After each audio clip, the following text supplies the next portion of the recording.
Olá, estamos aqui para mais um Rosilma Roldan e os Jovens Pensadores.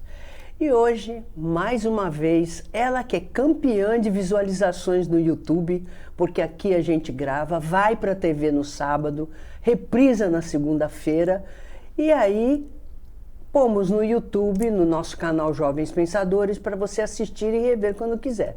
Inclusive eu mando o link para as pessoas, se você quiser eu mando o link para você também, é só pedir, e aí você pode assistir, divulgar entre os amigos. E hoje ela veio, é o último programa que eu gravo no ano, Jovens Pensadores, e faço em homenagem a essa grande amiga, uma psicóloga maravilhosa. O pessoal que acompanha os Jovens Pensadores sabe que eu sempre gosto de trazer psicólogos, porque nós precisamos muito do apoio, da parceria deles, porque esse mundo está muito difícil de entender e o nosso mundo individual também é muito difícil de entender. Entendendo um pouquinho, melhora um pouco.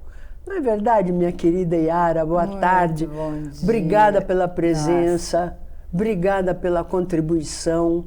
Programa, estávamos comentando antes de começar o programa você... E um dos primeiros programas de 2024 foi com você, que você falou do início do ano, né? Toda aquela comparação que você faz com os mitos gregos maravilhosos que os gregos nos ensinaram tudo. Às vezes a gente é que insiste em não conhecer. Verdade ou mentira? Natural, natural. Como diria um amigo meu, natural da natureza. Verdade. A gente insiste por quê? Porque tem o hábito. E o hábito nos parece confortável. Nós pensamos que, se fizermos como sempre fizemos, estaremos na nossa zona de conforto. Às vezes, ele é exatamente a falta da zona de conforto. Você falou zona de conforto, é uma expressão que se usa muito. Antigamente se usava comodismo, né? A pessoa é comodista, fica na dela e pronto. E agora é zona de conforto, mas quer dizer a mesma coisa. É interessante você ficar na zona de conforto. É confortável? Às vezes não, é só habitual. E às vezes a zona de conforto traz um desconforto imenso. Mas o conhecido, o familiar, aquilo com o qual a gente pensa que sabe lidar, certo? Adquire uma normatização, certo? Adquire uma banalização e acaba caindo no esquecimento, inclusive às vezes o esquecimento da gente, o nosso esquecimento. E parece que é mais fácil.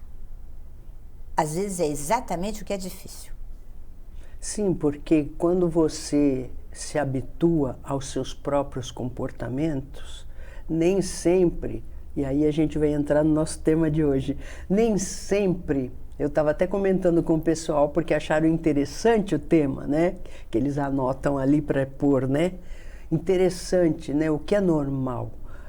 Qual é o comportamento normal? O que quer dizer normal? Normal dentro da norma, né? Norma de quem? Da sociedade. Então você, não, mas eu sou ele, mas eu...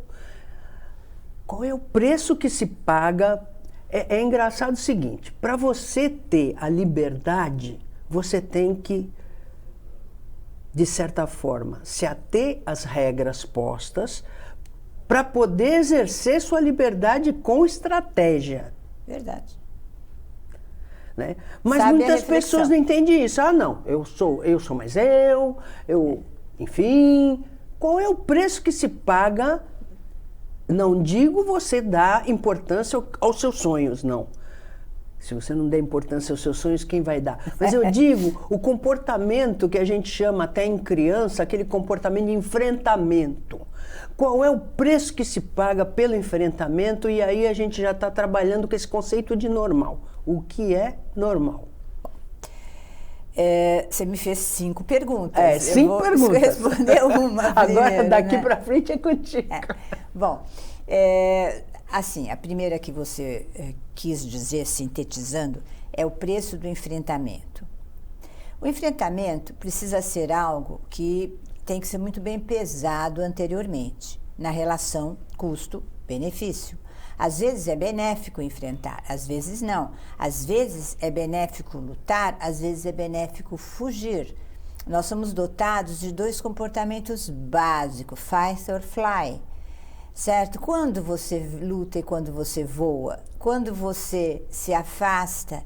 E é engraçado porque em alguns momentos da sociedade você vê uma certa pressão para que seja sempre o comportamento de luta.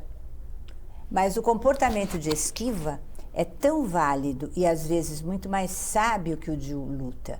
Às vezes você não lutar é onde reside a sabedoria, certo? Porque antes de lutar você tem que saber algumas coisas. Por exemplo, qual a sua força, qual a força do outro, qual a força das circunstâncias e para que lado elas pesam mais, para você ou para o outro. Então, essa questão de você tem que se impor, você não pode se submeter, você tem que lutar sempre. Ai, dá uma preguiça. Sabe por quê? Porque essa é uma questão que muitas vezes não é nossa. Nós absorvemos isso e no que a gente absorve, a gente pensa que é assim que tem que ser feito. Só que não. Você tem que ser feliz, não ter razão. Porque se você for feliz, as suas células vão ficar felizes, certo? Você vai esquecer a idade, você vai se sentir bem e você vai ser grata a quem te faz se sentir bem também. Com isso, o outro também se sente, né? Agora, pulando daí, deixando 3 questões de lado, indo para a questão da normalidade, né? O que é ser normal é uma pergunta que ninguém sabe a resposta. Por isso mesmo, nós temos muitos critérios. Um dos melhores livros de psicopatologia por brasileiros é o do Paulo Dal Galarrondo, Semiologia e Psicopatologia dos Transtornos Mentais. O Paulo Dal Galarrondo, ele destaca vários critérios de normalidade. Antes de você pensar em psicopatologia, você tem que pensar em normalidade. E que critérios são esses? São muitos, né? Mas você pode sintetizar. E nós temos o critério da água. Da água. O que é uma água normal? É uma água limpa. E na água que nós lavamos, solucionamos, a solúcio, né? A solução, a diluição na água nós diluímos. Então, o critério de normalidade da água é um critério fluido, certo? Normalidade é a sua limpeza, o seu bem-estar, né? Você se sentir, de uma certa forma, fresca, limpa e, por que não, leve. Mas para esse critério, você precisa se desnudar. E muitas vezes as pessoas não querem se desnudar, não é? Elas preferem o critério da terra. O que é o critério da terra, da normalidade, né? O critério normalidade da terra é a normalidade funcional. Como você funcionou sempre, como a sua família funciona, como seus amigos que você escolheu funcionam, como o grupo ao qual você pertence funciona. Então, nesse critério concreto, terrestre, de normalidade, o que você tem é o funcionamento. É a ideia de que nós sempre fizemos assim, meus pais faziam assim, meu grupo faz assim, então eu vou seguir esse normal, aspas, como se fosse um ideal grupal de uma subcultura a qual eu pertenço. Esse critério de terra, ele implica, logicamente, em uma série de outros, como, por exemplo, idade, posição social, desejos não realizados no passado, que muitas vezes interferem hoje, né? Valores culturais, valores religiosos, etc. Até o concreto, como você vive o seu dia a dia. Existe o critério do ar, a abstração. Esse critério de normalidade do ar, ele é muito interessante, porque ele é um critério estatístico. Normal é aquilo que a estatística diz que é média, que é norma, que são valores frequentes na população. Critério de frequência. Às vezes um se sobrepõe ao outro. Por exemplo, eu posso fazer parte de um grupo que não compartilha o critério de frequência estatístico, que é o critério de quantos fazem assim, certo? O critério estatístico é o critério de eleições, por exemplo, certo? O critério estatístico é o critério de toda a sociedade de consumo que visa determinados nichos, certo? E que naquele nicho a chance daquele produto ser absorvido, ser comprado, ser usado é muito maior, etc. Seja que produto for, né? Não necessariamente produto concreto. E o último critério é o critério do fogo. O que é normal? Normal, para mim, para você, para todos nós, é aquilo que sofreu tremendas provas e se manteve.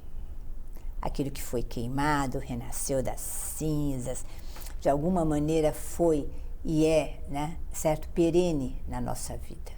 O critério do fogo do conhecimento, o critério do fogo do amor, o critério do fogo do elan vital, daquela vontade que você e eu sabemos que nós duas temos de viver e de viver bem e ajudar todo mundo que a gente puder, que também viva bem, certo? Independente do rótulo. Porque o rótulo de normal não serve na realidade a nenhum de nós. Porque o rótulo de normal nos limita. Ele nos dá uma régua, um compasso e a gente que não ouse sair dele. Então, o que é normal? É normal, por exemplo, Rosilma, você vê uma pessoa se apaixonando fora da faixa etária convencional das paixões? É normal você ver uma pessoa tendo uma tremenda vontade de fazer algo que ela nunca fez antes e achou que nunca iria fazer, porque ela é, por exemplo, idosa? Então, esses critérios hoje, eles combatem capacitismo e etarismo. Hoje, se você for pensar psicologicamente o que é normal, você abdica da palavra e troca por bem-estar físico, psíquico, social e espiritual. Esse seria, na minha opinião, o critério de normalidade que nós precisaríamos perseguir, certo? Bem-estar. Isso que você acabou de dizer, Yara, é o conceito atual de saúde. Claro.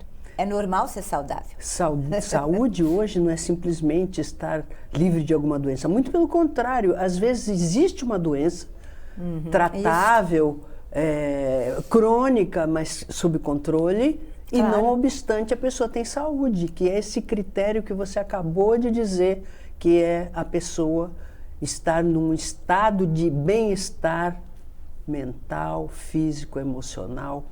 E eu gostaria de completar com uma reflexão minha, nós vamos fazer um rápido intervalo já, fique aí, que é o seguinte: se a gente pensar nisso, eu acho que é uma libertação muito grande.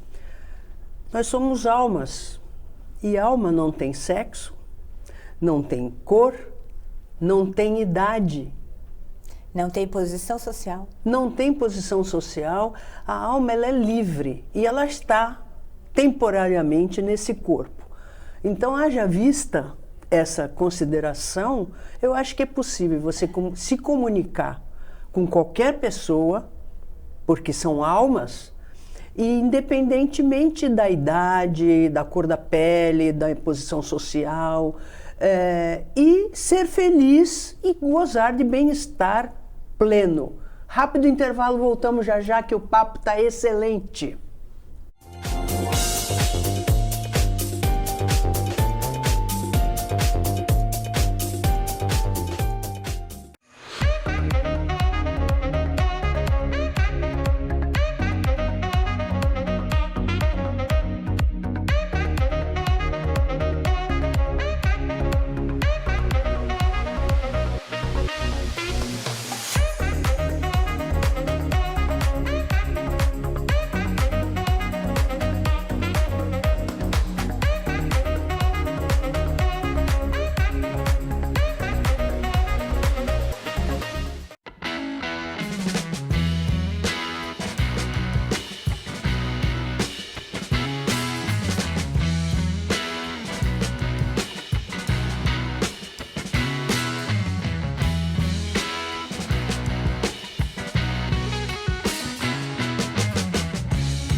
Acompanhe a nossa programação 24 horas ao vivo pelas operadoras de TV a cabo, pelo nosso portal e aplicativo oficial, digitalmente via simulcast e nas maiores plataformas de streaming.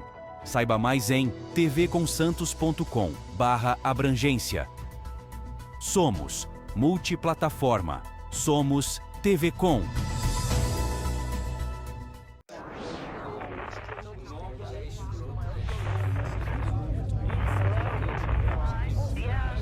Você já passou por isso? Conhece alguém que esteja passando? Se você já sofreu alguma violência na internet, não sabe o que fazer nem como denunciar, nós podemos ajudar. A SaferNet oferece um canal gratuito de orientação e apoio, além de explicar o passo a passo de como denunciar crimes na internet. Você será atendido por um profissional, com respeito, anonimato e estrito sigilo sobre tudo o que for dito. Juntos, vamos fazer da internet um ambiente mais seguro, onde todos possam exercer sua liberdade com responsabilidade e respeito. Entre em contato com a gente, estamos prontos para te ajudar. Helpline SaferNet. Navegar com liberdade é navegar com segurança.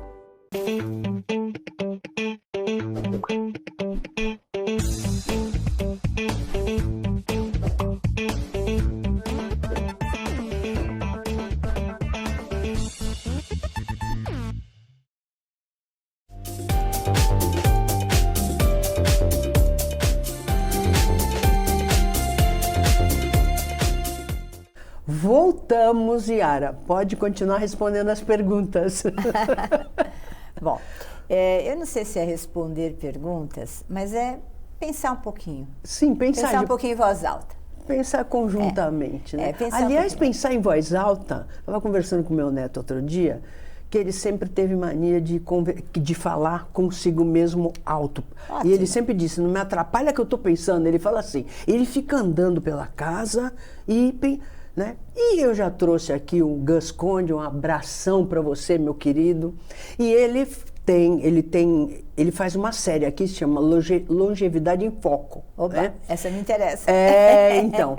E ele comentou isso, né? Como é saudável você conversar em voz alta. Que nada mais me corrija se eu estou errada, porque você é da área, eu sou só uma curiosa. Que conversar em voz alta é como se você estivesse fazendo uma psicoterapia, porque você está pondo para fora, você está organizando o seu pensamento. De certa forma, sim. Falta o interlocutor. Sim. Né? Certo? Falta direcionar a bagunça. Mais ou menos, não é bem direcionar, né? Mas refletir refletir conjuntamente. Eu não falo em direcionar.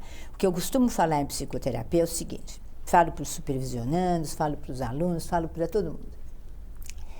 Na psicoterapia, o profissional, ele não vai atrás, empurrando numa direção, ele não vai na frente, puxando, ele vai de mãos dadas. E os dois juntos conversam sobre o caminho. E no caminho, que é o mais importante, certo? Muita coisa surge, muito diálogo surge, muitas questões vêm à tona, e essas questões que vêm à tona são as questões que, para o paciente, são as questões que fazem sentido. Então, voltando para falar dessa questão de normalidade, certo? Hoje a gente tem a ideia do normal para cada um de nós, né, certo? Dentro daquilo que faz sentido. E eu retorno à sua primeira questão do enfrentamento. Faz sentido naquele momento você entender que as regras do jogo são estas, e ou você joga o jogo ou você sai dele, e o outro ganha por WO, certo? Faz sentido você conversar sobre estas regras de jogo, seja este jogo o que quer que for, né? Seja o que for, faz sentido você recusar-se a entrar em determinados jogos? O que é normal? O que é normal é o que faz sentido para você. Mas isso que você está falando, Yara, exige bastante autoconhecimento, né? Sempre. Bastante. Sempre, Eu acho que a sempre. chave disso tudo e você ter o comportamento adequado, porque às vezes não é o momento de você questionar. Por exemplo, se você Claro. convive de alguma forma no trabalho, no casamento, na escola, onde for, com uma pessoa extremamente autoritária, você pode sim, você identificou essa pessoa, que ela é autoritária, aquilo te faz mal. Você tem um enfrentamento direto, né? Ou até agressão física, agressão verbal, tudo isso. Acontece. Mas você tem o enfrentamento estratégico, esperar o melhor momento quando a pessoa está receptiva. Isso, por exemplo, no casamento é fácil você fazer relativamente, né? Porque nada é fácil. Em se tratando de pessoas é tão E não difícil. é para ser. Mas não é para ser, é fascinante, é um desafio. Você esperar o melhor momento, a melhor situação em que às vezes a própria pessoa está questionando um comportamento, por exemplo, parecido numa outra pessoa, e aí você, pois é, esse comportamento, e você não está falando dela, mas a pessoa entende e você não está agredindo. Porque eu acho assim, uma agressão direta, faz sentido? Às vezes faz, né? A legítima defesa está aí para tirar a gente. Você, como advogada, bem o sabe. Às vezes você tem que, né? Porque ou você mata ou você morre. Existe. Aí é sobrevivência. Mas se você conseguir, né? Não cair na armadilha e dar o distanciamento, talvez seja mais construtivo, até para a própria pessoa, você colocar a situação de uma forma que ela possa ou não. Mais sábio, né? O que você está Sim, dizendo é mais sabedoria. estratégico, Sabedoria, né? Que vem da experiência. Exato. Nós, em psicoterapia, e eu tenho feito isso cada vez mais, né? Eu estou elaborando agora um e-book, né? Sobre normalidade, e um segundo, já me pediram um segundo Por favor, e-book sobre divulgue, perguntas. Que divulgarei, vai ter fila de muito espera, obrigada. tudo. Muito obrigada. Esse primeiro e-book, o dia do lançamento, vai ser doado para uma ONG de animais, que no meu prédio havia uma senhora com 58 gatos, num apartamento de 3 dormitórios, 120 metros. E essa ONG ajudou a conscientizá-la e levar os gatos para cuidar, para doação e para tudo. Então, o dia do lançamento, o e-book vai ser vendido por um preço super simbólico e vai ser doado esse dinheiro para essa ONG. Depois, na ocasião, eu falo com você sobre isso, que vai ser muito importante. Divulga. Nossa, eu vou agradecer demais. Mas, voltando ao que interessa. Agora, é o seguinte, né? A questão, muitas vezes, e eu estou cada vez mais consciente disso, é a arte de saber perguntar. Não é nem a pretensão de responder, é a arte de saber perguntar. Então, nós em psicoterapia procuramos hoje, né, dentro da nossa necessidade de, num tempo mais curto do que as psicoterapias antigas e tradicionais, e de uma forma mais eficaz para o dia a dia da pessoa, porque hoje a questão é esta, certo? Como maximizar o efeito da psicoterapia, nós perguntamos muito para a pessoa. Então, e nós ensinamos as pessoas a perguntarem. Partindo daquele pressuposto de brincalhão, que perguntar não ofende, né? Muitas vezes, você perguntar para uma pessoa, como você se sentiria se fizessem isto com você? É uma pergunta que pode trazer uma reflexão muito maior do que dizer, você fez isso, você fez aquilo, você deixou de fazer, você não sei o quê. Não, Sim, esquece. porque aí a pessoa se fecha. Quando a pessoa se fecha, é impossível qualquer transformação. E uma questão maior nessa Até pergunta. por uma sobrevivência, né, Yara? Opa. A gente se fecha perante uma agressão. Claro. Então, Uma agressão, uma mas rejeição, quando você tem um uma comportamento mais frustração. colaborativo, que é, no meu entendimento, a função do terapeuta, não é apontar o dedo nem julgar. E muita gente tem medo de fazer terapia por causa disso. Será que a terapeuta vai dizer que eu sou culpado, eu sou culpada? Porque a culpa, né? Eu converso isso muito com as pessoas. A culpa é um conceito que foi inculcado na nossa mente ancestralmente, não é nem quando a gente... Não foi pai e mãe, não. É inconsciente coletivo, que veio através da igreja, né? O pecado, a culpa. O complexo do bode expiatório. E eu acho, Yara, não sei se eu estou certa ou estou errada, que a gente teria que substituir essa culpa pela responsabilidade, porque se você tem responsabilidade por aquilo, você tem poder, você responde e muda. Agora, a culpa é um negócio brutal, né? É um negócio que te paralisa, né? Então todo mundo foge da culpa e agride. Culpa não, eu não. É o complexo do bode expiatório, né? Aquela ideia de que se você jogar tudo em cima de uma situação, tá tudo uma resolvido, pessoa, não é? Uma situação, uma pessoa, algo assim, e essa pessoa for expurgada, então todo o problema foi... Isso é fantasia. Claro. Agora, o que acontece é o seguinte... Porque aí a gente cria outro bode expiatório. Sim, claro. E aí vai, né? Não, e depois isso acalma o inconsciente por um certo tempo. Depois a situação não foi resolvida, ela volta, né? Ela está aí.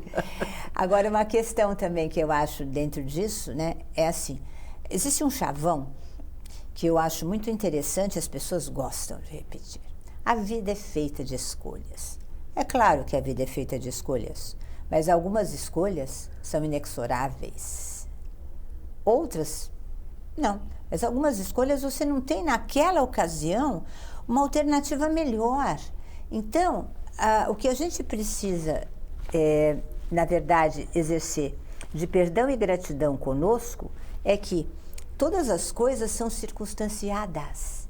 Naquele momento, por que eu escolhi aquele homem? Porque naquele momento... Aquele homem falou ao seu coração, ao seu corpo, a você, alguma coisa que você foi compelida a escolhê-lo, por exemplo, né?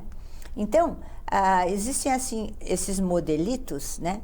Tipo, a vida é feita de escolhas, é claro que é, certo? Estar aqui é uma escolha que eu fiz por acaso, com muito carinho, como sempre.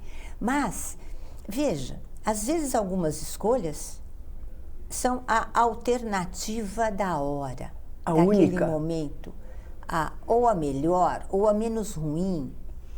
E, de repente, o nosso inconsciente trabalha numa velocidade que nós não captamos. Perfeito. E naquela hora, porque às vezes as pessoas como, têm por exemplo, relações... um acidente de trânsito ou alguma ameaça de morte, às vezes você age e depois você diz, como é que eu fiz aquilo? Você não reconhece nem você mesmo, porque é como você disse, o cérebro toma conta, né? O teu inconsciente toma conta, e aí é o instinto da sobrevivência que manda. Foi uma escolha? Foi, mas não foi consciente e era única. Eu conheço casos de pessoas que se apaixonaram na primeira meia hora por alguém que se apresentou na sua pior versão e acertaram muito nisso, porque a pessoa era ótima. E conheço outras que ficaram escolhendo, analisando, julgando e nunca foram felizes. Então, querida, você vê que essa questão, existe uma sabedoria interior nossa, que é maior do que nós conseguimos captar. Uma pré-sabedoria. Olha, encerrar estourou. Você precisa vir, acho que todo o programa, viu? Porque é um manancial de sabedoria, de carinho, de acolhimento. Você é nota 10, Yara. Muito obrigada. Obrigada pela presença. Esse ano que está começando daqui a pouco, em 2025, vai ser o ano da Yara. Nós vamos fazer uma série. Tá? Eu vou adorar. Pelo menos uma vez por mês ou uma vez cada 2 meses. Isso. Porque eu tenho com o Gus, com o Gus Conde, Longevidade em Foco. Por sinal, ele não está vindo porque ele está muito ocupado. Ele dá treinamento aqui para o pessoal da saúde de bateroterapia e ele está fazendo um trabalho acho que é o SESC. Então por isso que ele não está vindo. Eu quero que você bole um nome para a sua série, que no mínimo cada 2 meses você vai vir aqui para dar esse show de sabedoria. Obrigada. Espero que você tenha gostado do programa de hoje. Infelizmente eu tenho que terminar, porque a produção já mandou dizer que estourou faz tempo. Espero que vocês tenham gostado e espero estar com vocês sábado às 15 horas, com reprise segunda-feira às 17h30. Lembrando que pomos tudo no YouTube, no nosso canal Jovens Pensadores, para você assistir e rever quando quiser. Até o próximo programa, se Deus quiser.